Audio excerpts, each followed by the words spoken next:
Es jau pastāstīju mazliet par to, kā izmantot taro kā psiholoģisku līdzekli. Tad šodien uztaisīsim ar šo psiholoģisko taro lasījumu. Tad uztaisīsim nelielu karjeras lasījumu ar 3 kārtīm. Tātad samaisam labi. Un izvēlamies 3 kārtis.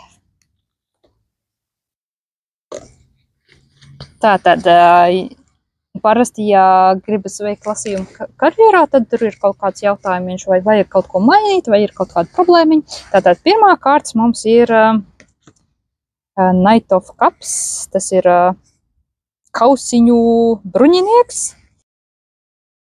Viņš ir tā kā, viņš vēlas doties kaut kur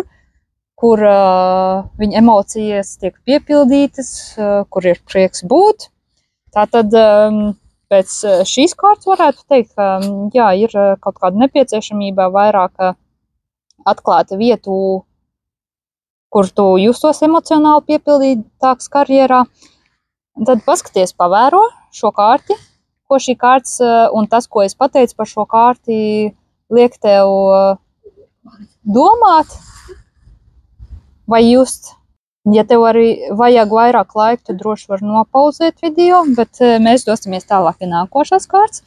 Tad skatāmies šeit, ir 4 kausiņi, kur tā kā ir, jā, šī neapmierinātība, jā, apnikums, un tad pēkšņi kāds pasniedz kaut ko pārsteigumu, tādu emocionāli pozitīvu pārsteigumu. Tātad tā kā tas būtu tā kā nepieciešamība, vēlme saņemt kaut ko pozitīvu karjerā, vai kaut kādus citus pienākumus, vai kaut kādus apstākļus, ka tie mainītos, vai arī piedāvājumi pavisam citā profesijā. Tad atkal pavēro kārti, ko tā un mans teiktais par šo kārti liek tev domāt un just. Tālāk ķeramies pie pēdējās kārtas. Pēdējā kārtas, 9 šajā gadījumā otiņas.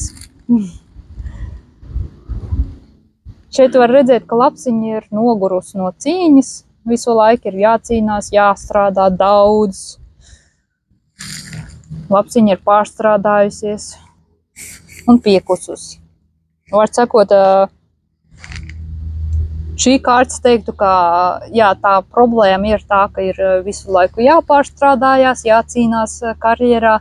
Un ir nepieciešams atrast kaut ko, kas vairāk dod gan šo piepildījumu emocionālo, gan mazliet ļaut arī atslābt un ne tikai strādāt, bet arī atpūsties. Jā, un tad, protams, atkal ir jautājums, ko šī kārtas un mans teiktais par šo kārtu liek tev just un domāt. Un atbildot uz šo jautājumu, ko šī kārtas un mans teiktais liek tev just un domāt, tu atradīsi tās pareizās un īstās atbildes, kas tev ir nepieciešams šobrīd karjeras jomā.